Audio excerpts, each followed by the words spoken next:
Uma opinião muito impopular na época. Eu achei que o Jair Bolsonaro estava certo de nomear ele para ir pra fora. Foi muito criticado na época. Eu falei, vai porque é o que ele gosta de fazer. Agora o Nicolas tem base, tem mérito, tem trajetória, tem cacife, se aguenta, tá apanhando, tá consolidando a personalidade. Por que você vai jogar fora um quadro como o Nicolas? Que burrice é essa de começar a querer queimar o Nicolas? Eu acho que a maior burrice de alguns grupos da direita é achar que é preciso destruir o Nicolas. A gente vai precisar do Nicolas daqui a 10 anos. Vai ser Renan Santos e Nicolas. Porra, eu quero votar no Nicolas. Com certeza. Deixa o Nicolas aí. Porque quando daqui a 10 anos, a depender de se a gente continuar no caos no Brasil, o Renan ele cresce no caos. O projeto do Missão, tudo aquilo que você sabe, eu tô pra fazer um vídeo disso, mas não preciso te falar porque você manja. Sim. Eles dependem do caos para subir e se legitimar. Só que eles têm medo. Aí. Tem mérito, eles estão trabalhando direitinho. Porque eles calcularam. E tancaram. É o único. Eles tancaram a rejeição, cara. É o único Pode falar o que grupo. quiser. É o único grupo na direita que tem projeto de poder. E que peitou. Eles não tiveram medo e de vão serem na cara rejeitados de pau. E vão na cara de pau. Cobram, metem o dedo na cara, cobram. O Renan arrumou um milico pra bater continência pra ele. Eu choro de rir. Eu abro o vídeo do milico batendo continência pro Renan e eu falo, porra, os caras são cara de pau. O cara é ridículo. Tem muita coisa patética. É patético. Tem muita coisa patética. Mas eles estão trabalhando. Estão trabalhando. Não, mas eu acho que o mais interessante, Bruna, foi o cálculo que eles fizeram. Eles apostaram, foi tudo ou nada. Tudo ou nada. 2022 tudo ou nada. Foi tudo ou nada. Fizeram a revista, chamaram os intelectuais. Tudo ou nada. Então, se o Bolsonaro tivesse ganho, eles já tinham sumido da história. Eles apostaram. Deu uma Bolsonaro pausa, perdeu. Deu uma pausa aí, tem muita coisa a falar, muita coisa a falar, né? Vamos lá. Primeiro, há um certo tom de condescendência aí, né? Porque eles admitem que a gente tá fazendo as coisas, mas é sempre um tom de condescendência. Não, é meio ridículo, é meio assim. Olha só, a gente tá reagindo a vídeos que são ridículos do Flávio. Esses vídeos do Flávio e a campanha inteira do Flávio e as coisas todas que ele tá fazendo são todas ridículas. Então, assim, se tem alguém que tem uma estética patética na direita, é a direita majoritária bolsonarista. A estética é bem ruim. Não dá pra falar com condescendência, esse tom de condescendência, de superioridade. Não existe superioridade da direita majoritária sobre o MBL. Não há. O único partido brasileiro que pode se dizer superior em termos organizacionais, institucionais e intelectuais a todos é o Partido dos Trabalhadores. Ok? Porque é um partido que governou o Brasil, teve os 2 mandatos do Lula inicial, que ele fez uma base no Nordeste, é um partido grande. Esse partido ele pode dizer em termos institucionais que ele... Agora, todas as outras forças não podem, especialmente o bolsonarista. Já começa por aí. O segundo ponto é correta a análise de dizer que o MBL cresce no caos, no sentido de que se o Brasil está mal, a gente tem sentido para existir, porque nós somos um projeto alternativo ao status quo. Então o status quo está aí, o status quo está uma merda, e por isso que o MBL ganha força, isso é natural. Só que o bolsonarismo também é isso. Bolsonaro em 2018 e o projeto do Olavo de Carvalho e todos esses projetos da direita, todos são projetos que florescem no caos, no sentido que florescem quando há uma crise do status quo. O Bolsonaro só se elegeu em 2018 porque o status quo brasileiro estava uma merda. Porque todo mundo não estava vendo sentido nas forças políticas existentes. As pessoas não queriam o PT, que era um partido envelhecido, que deixou uma crise econômica gigantesca com o Dilma Rousseff, e estavam cansados do PSDB, um partido que foi para várias eleições presidenciais e perdeu todas elas. Então um partido de derrotados, né? Um partido de derrotados e que não conseguia assumir um discurso mais conservador, um discurso mais à direita. Então quem assume esse discurso é o Jair Bolsonaro, e assume isso a partir das ideias próprias e das ideias do Olavo de Carvalho, e este projeto também é um projeto que viceja no caos. Ele também necessita de uma crise do status quo. Se não há uma crise do status quo, não tem bolsonarismo também. Então, esse traço aí, que não foi salientado dessa forma, é um traço comum de toda a direita brasileira. Sabe quando é que vai deixar de ser assim? Se algum dia a direita se estabelecer no poder, criar instituições no poder, já no poder, porque a gente não tem isso. Nós temos coisas aqui. A gente tem o nosso livro, a gente tem a nossa revista, tem um clube, vocês não estão entrando, deveriam estar entrando, porque isso faz parte aí do que ela mesma anotou como sendo uma força nossa, mas a gente não tem estruturas fortes no poder consolidadas. Se a direita vier a criar essas estruturas, aí beleza, ela passa, ao invés de ser oposição ao status quo, ela passa a ser o próprio status quo. Mas isso não aconteceu. E o governo Bolsonaro, em 4 anos, ele não foi capaz de fazer isso. Ele não criou nada, sabe, profundo nas estruturas. Tanto que o Bolsonaro perdeu, e quem são as figuras que o Bolsonaro conseguiu botar lá? É o Cássio Nunes? É isso? É o André Mendonça? Quem são as pessoas que estão... Mendonça? É isso, sabe? O Mendonça Sabe, ele não fez. Então tem esse ponto aí que precisa ser considerado.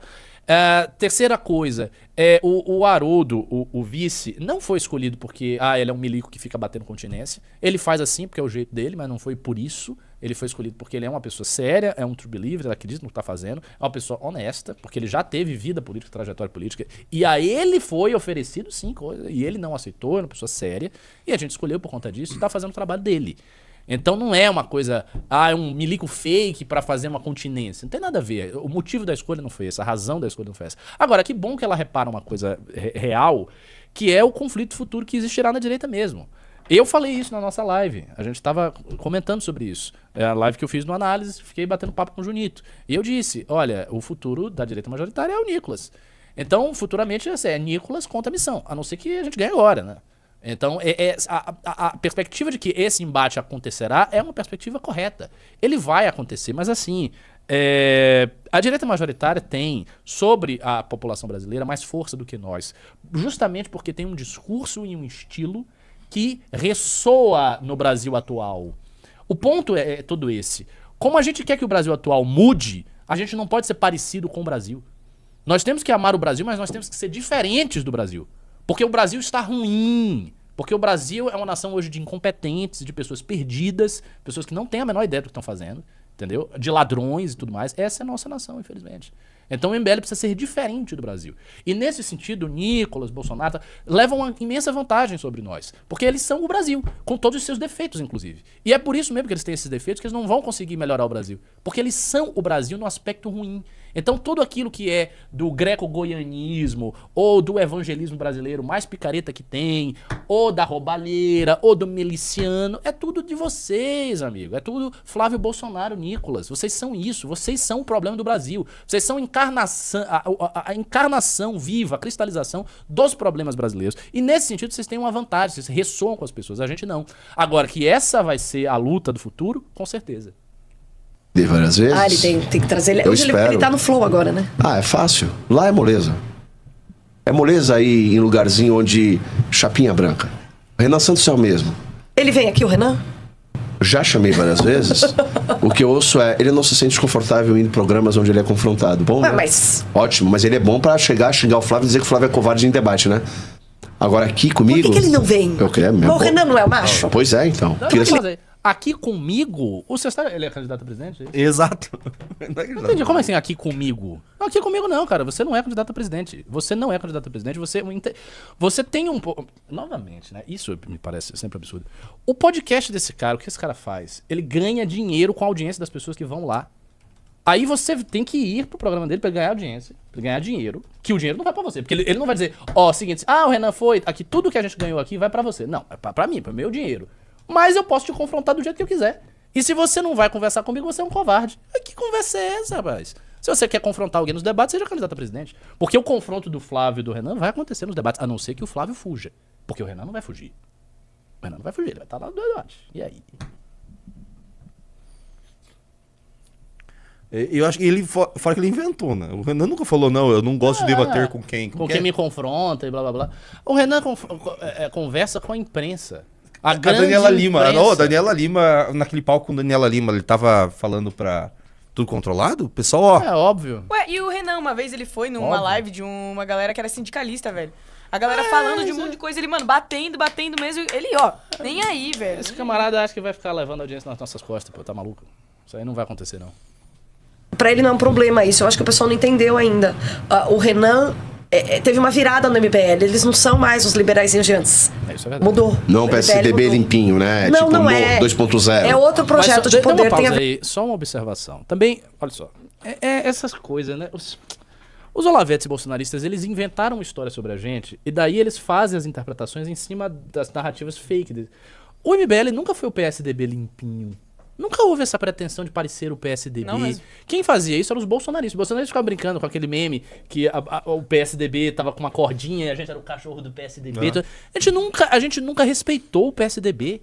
O MBL nasceu justamente da fraqueza do Aécio Neves. O Aécio Neves deveria ter sido o líder da direita. Eu vou dizer uma coisa. Se o Aécio Neves tivesse sido o grande líder da direita em 2014, quando ele perdeu, ele seria o presidente em 2018. O MBL surge justamente porque o Aécio Neves não faz nada na prática. Para a direita vocês não vão me empurrar? É isso. Os caras não fazem nada. Então a gente não tinha pretensão de ser o PSDB. Agora, de fato, do ponto de vista ideológico, nós éramos muito mais liberais no passado do que hoje. Isso é uma verdade. Isso é fato. É uma verdade. Pode seguir. Com o Peter Thiel, com o Yarvin, com essa nova discussão, que é uma ala da direita americana, que também está tendo espaço na Europa, e que o MBL quis deu um jeito de trazer para cá. É um projeto que não acredita que liberdade e democracia possam andar juntos, não acredita em liberdade, não acredita que a democracia vai ajudar, não acredita que pessoas sem instrução possam votar. E eles falam abertamente disso, então eu não sei porque o pessoal ainda acha. Então você está falando que o MBL é extrema-direita agora? Não é extrema-direita. Quase. É um projeto. Mas isso é totalitário, né? Olha, será que eles vão pôr em prática? Não sei, mas é o que eles estão... a filosofia do projeto é essa. Deu uma pausa. E eles não escondem. Bom, tem algumas coisas aí. De fato, há várias críticas à democracia que a gente acha, especialmente aqui, na revista Valete. Tem um monte de críticas teóricas da democracia que estão nas revistas Valetes. Por outro lado, é preciso ter um pouco de cuidado ao falar algumas coisas aqui. Obviamente, a gente reconhece a validade da democracia enquanto instituição. Tanto é assim que nós fizemos um partido político. O nosso partido político não tem uma milícia perto do partido, que recebe comandos do partido. Não há nada, digamos assim, paramilitar. Né? Então, não dá para falar que o MBL é autoritário nesse sentido. Governos autoritários são governos amplamente militarizados. Aqueles movimentos lá da década de 20 e tudo mais, que deu no fascismo, deu no nazismo, todos eles tinham um braço militar, um braço paramilitar, entendeu? Os fascistas surgiram em 1919, o Partido Fascista, de um braço militar que rodou a Itália inteira, fechando vários sindicatos, metendo porrada nos comunistas. Eles fizeram uma marcha militar em Roma, chamada Marcha sobre Roma, em que Mussolini foi lá e exigiu que o rei tivesse nomeado ele isso. Foi assim que aconteceu. De certa forma, foi até um pouco da intenção do Jair Bolsonaro. Exatamente. Nossa, você deu uma contribuição melhor aqui no programa. Obrigado. A operadora acabou de dizer uma coisa óbvia. Quem tentou efetivamente derrubar a democracia brasileira foi Jair Bolsonaro. Vocês não podem falar de democracia, cara. O Jair Bolsonaro tentou derrubar a democracia. Porque ele queria dar um golpe de Estado. Porque ele não teve coragem para ir até as últimas consequências e acabou não dando. Mas aquelas manifestações com cartaz... Bolsonaro no poder, intervenção militar constitucional, artigo 142, blá blá blá, fecha o STF, aquelas pessoas todas que se congregaram ali, os planos que tinham com o exército, com o grupo lá dos kids pretos pra matar os ministros, isso foi tudo bolsonarismo.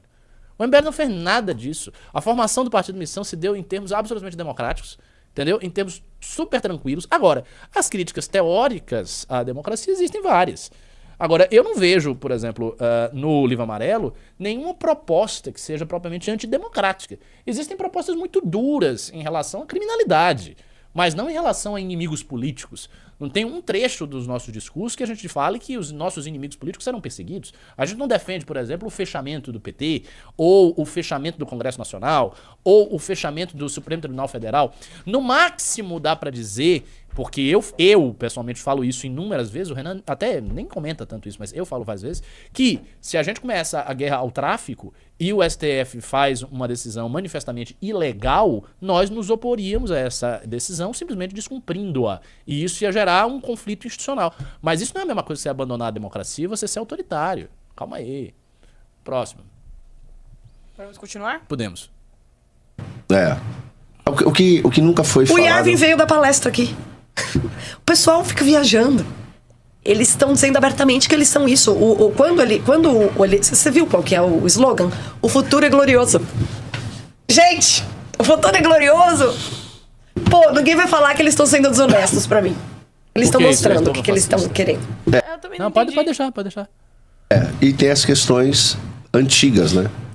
Quais questões? De apoio, de denúncia de nomes pro STF para o inquérito das fake news. Sempre apoiaram perseguição, sempre apoiaram queimar adversário, sempre quiseram... Apoiaram a prisão do Olavo de Carvalho, porra. Isso. Eles absurdo. Precisam destruir o bolsonarismo para eles pegarem e herdar esse público. Isso é verdade. São essas perguntas. Isso é verdade. A gente precisa destruir o bolsonarismo para a gente herdar este público. Nesse sentido, você está completamente correta, Bruno Torlai. Nós precisamos destruir o bolsonarismo. Agora, uma coisa simples que cabe todos refletirem. Se o governo Jair Bolsonaro fosse um governo grandioso, também não existiria MBL. É muito simples. Se os governos que passaram pelo Brasil nos últimos tempos entregassem as coisas, não haveria MBL. Se o Jair chegasse, fizesse um puta de um governo, ele resolvesse o problema da segurança pública, vamos supor, o Jair foi eleito em 2019, ele chega, ele decide buquelizar e aí ele resolve o problema da segurança pública. Você tem, sei lá, 40 mil homicídios por ano, depois do Jair tem 2 mil homicídios por ano. E aí? Qual seria o espaço do MBL? O MBL ia acabar, o MBL ia morrer, não ia ter MBL nenhum, ia ter realmente o derretimento, porque toda a população brasileira ia estar aprovando o governo do Jair Bolsonaro, todo mundo ia dizer, é o Jair, e era capaz até do MBL virar bolsonarista. A gente dá o braço a torcer, falando sério, dá o braço a torcer, pô, esse cara é um gênio, um grande estadista, a gente cometeu um equívoco, achar que ele era ruim, vamos todos aí apoiar o Jair, sei lá, esse é o cara. Mas não aconteceu. Então, o problema é que vocês são incompetentes, vocês não sabem fazer as coisas, e aí sim, vocês geram uma situação, vocês dão margem para que o movimento contestatório como o nosso exista. O MBL nasce a partir do erro dos outros. Sempre foi. E por isso que se a gente chegar lá, a gente não pode errar. Porque se a gente errar, aí sim vai nascer o MBL do B contra a gente, dizendo, esses caras falaram aqui, tem livro, tem revista, não fizeram bosta nenhuma. Chegaram lá, foi uma merda. Não adianta a gente fazer ninguém entra no volante. Só que se o Renan vier aqui, ele não vai tirar toda foto do Flávio. Você vai ferrar com a eleição dele, acho que ele não vem. E vou te dizer uma coisa, e é uma coisa que o pessoal já me criticou. Eu respeito pra cacete, sabe o quê? A coragem que eles tiveram pra montar o partido. Sim, foi foda. Respeito muito. Não é só, muito. Não é só coragem. E como eles organizam. Organização. Respeito muito. Eles criaram uma militância retardada, mas criaram. Não, e eu vou te falar. Os caras falam A não é igual a A. Porque o Renan me mandou falar que não. A militância deles é brava. Não, e vou te falar, eu respeito, não concordo. Porque eu sempre falei isso, o Missão tem um risco sério de virar uma seita. Não, já é uma seita. Isso pra mim é problemático. Vocês lembram daquilo do robô do Bolsonaro? Claro, eu tô lembrando desses dias. O que é que você tá falando, Bruna Torlai? O que você tá falando? A militância eu vou dizer uma coisa, a militância do MBL não se compara nem em tamanho, nem em fanatismo ao que foi a militância do bolsonarismo no auge. A militância do bolsonarismo no auge era bem maior do que a nossa. Esquece que a militância do bolsonarismo fez no dia 8? Muito fanática. A gente vai virar uma seita? Os estavam rezando pra pneu. Planalto, exatamente. Pelo amor de Deus. Não, peraí, eu vou lembrar uma coisa. Vocês estavam, Bruno. A galera rezava pra pneu. A galera achava que os caminhoneiros iam chegar, pô. Eu vou lembrar uma coisa. As pessoas mais fanáticas que existiram, o bolsonarismo criou. Isso, Mano, sim, a gente tava vendo esses dias isso. O dia que vocês verem militando do MBL da missão fazendo isso aqui, ó. Daí você pode falar que é assim. Aí você pode dizer que é a mesma coisa. Não pode nem dizer que é mais fanático, você pode dizer que é mesmo que chegou no mesmo naipe. Isso é muito impressionante. Como o bolsonarismo hoje não tem mais essa militância, porque assim, a militância do Bolsonaro cansou de tanta derrota e de tanta merda. Então os caras foram se desengajar. É natural, né? Foram vários e vários anos de derrotas e de problemas. Aí eles não tem, parece que nunca existiu. Não, o Bolsonaro sempre foi assim, uma força da... Era tipo uma Tabata Amaral, Bolsonaro. Era, sei lá, o Aécio Neves, o Alckmin. Pô, minha gente, pelo amor de Deus. Tem mais? Mas eu digo, tem quadros bons? Tem. Estão pegando os intelectuais aí. Tem. O trabalho tá sendo bem feito. E vou dizer pra ti, vou cantar bola pra finalizar o programa. Você tá finalizando a... Eu sei, eu sou desse jeito, eu sou meu maluco. Nicolas Ferreira, tu só tem 4 anos pra iniciar um projeto autêntico e autoral pra bater de frente com o Partido Missão. Mas eu acho que... Se passar esses 4 anos... Mas ele já tá trabalhando. Ele não... Mas ele tem que ter um partido. Não dá pra ser no PL. Se você ficar no PL, tu se desgraçou pra sempre. Você acha? Porra. Merda. Eu garanto isso pra você, sabe por quê? Ele tem um partido que é dessa cor aqui, ó. O partido aqui do Novo. Aqui é o partido que vai ser do Nicolas no futuro. Mas o problema do Nicolas não é só o partido. Ele precisa ter projeto. E projeto é, às vezes, mais complexo do que partido. Partido é uma organização. E se ele tomar uma organização existente, é fácil porque ele não tem o trabalho de fazer. A organização já tá lá, ele tem tamanho pra tomar um partido novo, ele pode tomar um partido novo. O ponto é ele ter projeto, cara. Ter projeto, ter estrutura orgânica. Não sei se vai fazer. Aparentemente não. Sabe o que eu acho incrível? Eles estão agindo ali, estão falando. Por exemplo, o Nicolas gigantesco, 20 tantos, sei lá, 30 milhões de seguidores no Instagram. E eles estão... a análise deles é que não, o Nicolas tem que correr atrás da gente. Não é a gente. que é verdade. Que é verdade. Eu concordo com essa análise do Sestaro. Pois é. Eu concordo. Às vezes o Sestaro, ele é sensato em algumas coisas, mas eu acho que ele se deixa extrapolar. Ele começa com Eu uma não vou premissa falar mal do boa. Sestaro. Ele começa com uma premissa Não, boa, deixa mas que ele eu falo. extrapola. Pode deixar que eu falo. Eu não vou falar mal do Sestaro. deixar Vai que que eu eu falo. apareço lá, dele me destrói. Vai que ele me destrói se eu apareço lá. Você vai? Talvez. Não, assim, ele não argumenta mal, não, viu? Não mesmo. Ele eu é acho que ágil ele é um bom argumentador. e ele se coloca, ele Sim. tem presença ali, ele vai Ó, apertar uma a coisa pessoa. que eu gosto do Sestaro é que ele se põe muito... O cara que vai lá, ele já se põe contra. Então ele já vai na intenção de ir mesmo pressionando o Mas cara. isso Eu que acho eu isso não legal. gosto. Não acho que é postura de entrevistador. Você acha? Isso é postura de debatedor. Não, eu acho que ele força muita barra. Ele é um entrevistador, pô. Eu vi alguns programas dele que Não, de fato, ele faz isso com uma ele forma- parecia o debatedor. Ele nem deixava a pessoa falar. Ele ficava em cima da pessoa. Mas isso é muito esquisito. Mas, É que ele enfim, faz eu vou continuar isso falando mal de desse uma cara, forma não. muito Deixa agressiva. Deixa ele fazer o que ele quiser. Mas é de isso. fato, você rebater Mas é não é isso. algo tão ruim.